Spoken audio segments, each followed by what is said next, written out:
Estudo bíblico, Êxodo 35. O sábado e as ofertas para o tabernáculo.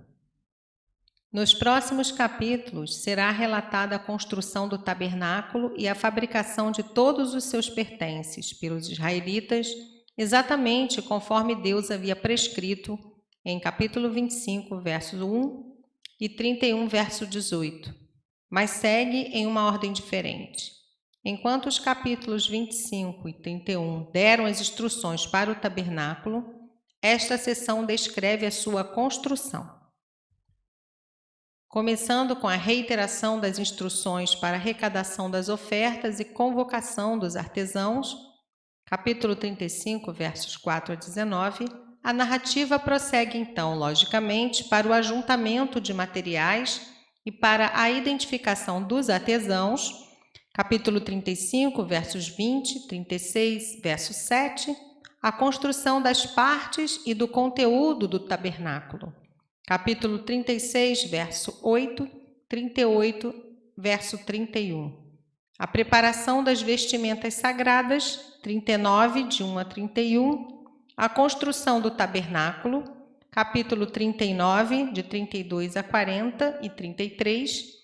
E, finalmente, o ápice, que era o momento em que a glória do Senhor se faria presente no tabernáculo, capítulo 40, versos 34 a 38. Versos de 1 a 3. A ordem de guardar o sábado foi repetida para o povo, com a notável adição do juízo de morte para o transgressor. 31, verso 15.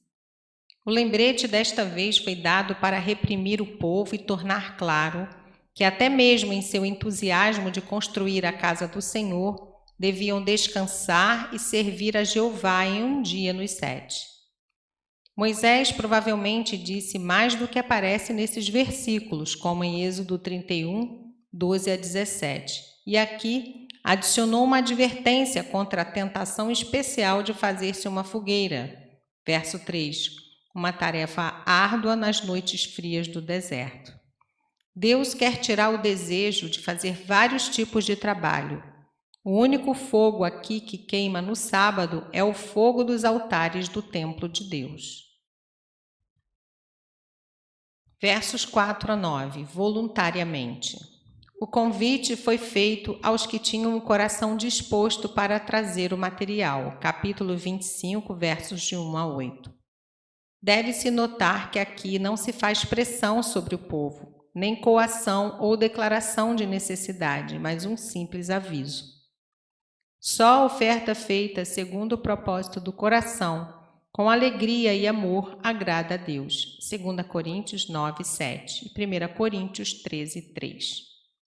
Este espírito de boa vontade é uma grande coluna do caráter. Salmo 51, 12.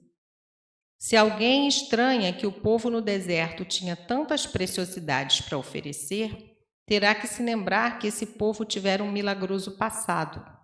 Os egípcios deram essas coisas aos israelitas após presenciar os milagres que Deus fizera.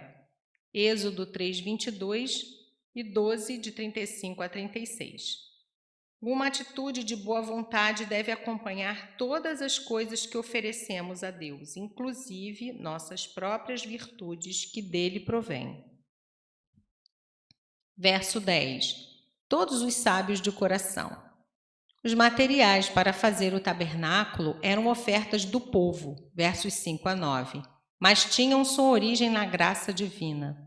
Assim também, a mão de obra é uma oferta do povo, mas sua habilidade vinha por inspiração divina, verso 31. Os homens hábeis foram convidados a participar da obra.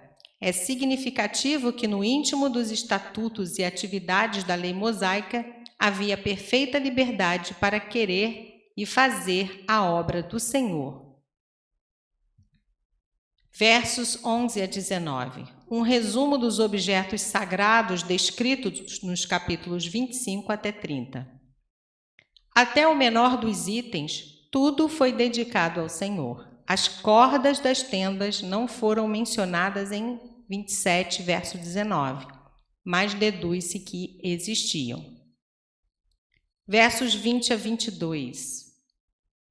Tanto homens como mulheres são mencionados. Ofertar era uma expressão individual de fé e adoração.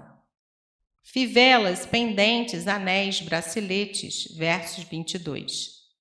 As pequenas economias do povo nômade sempre se constituíram de joias e enfeites, mesmo quando os atavios não eram mais usados. 33, verso 6.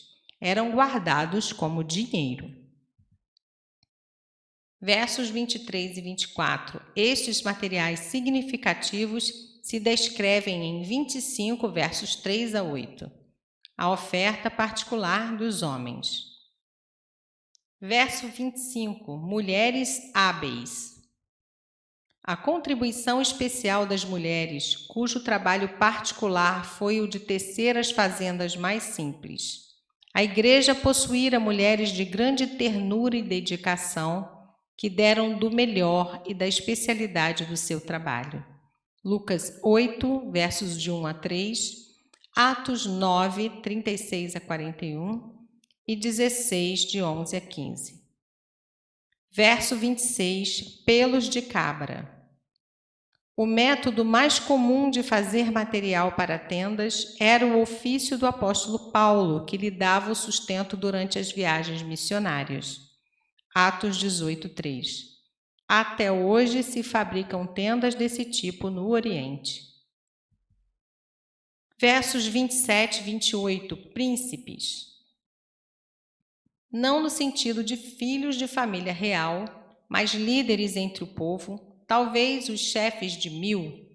18, verso 25. São estes que tinham privilégios, mas também o dever de usarem valiosas joias que o povo comum não possuía. O material mais precioso foi ofertado pelos príncipes. Verso 29, oferta voluntária. 4 vezes, nestes parágrafos, se menciona a disposição do coração e o impulso do espírito. Versos 21, 22, 26 e 29. Versos 30 a 35. O Espírito de Deus o encheu. Moisés apresentou Bezalel e Aholiabe como escolhidos de Deus e artífices, especialmente dotados para supervisionarem a obra. Capítulo 31, versos 2 a 5. Eles deviam transmitir a sua habilidade aos outros. Verso 34.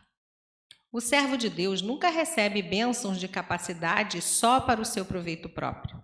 Recebe a intuição para ir transmitindo aos outros tudo o que de Deus recebeu, seja de consolação, 1 Coríntios 1, 3 a 5, seja de instrução, 1 Coríntios 9, 16 a 18. Se um operário precisa da plenitude do Espírito para fazer uma cópia física do tabernáculo eterno de Deus, quanto mais os crentes vocacionados para serem o templo do Espírito Santo. 1 Coríntios 6, 19. Carecem dessa plenitude, Efésios 5, 18. Esta plenitude inclui a habilidade, que é a sabedoria prática para cumprir a vontade de Deus neste mundo. A inteligência, que é a compreensão intelectual das coisas de Deus, seja no labor diário, seja na leitura bíblica. O conhecimento, que ajudou Bezalel a guardar em mente o padrão do tabernáculo e ajuda o crente a ter claras diretrizes sobre sua vocação individual. Efésios 2:10. Tudo isto serve para a edificação do povo de Deus e um fim proveitoso. 1 Coríntios 12, 7, como vemos nos versos 32 e 33.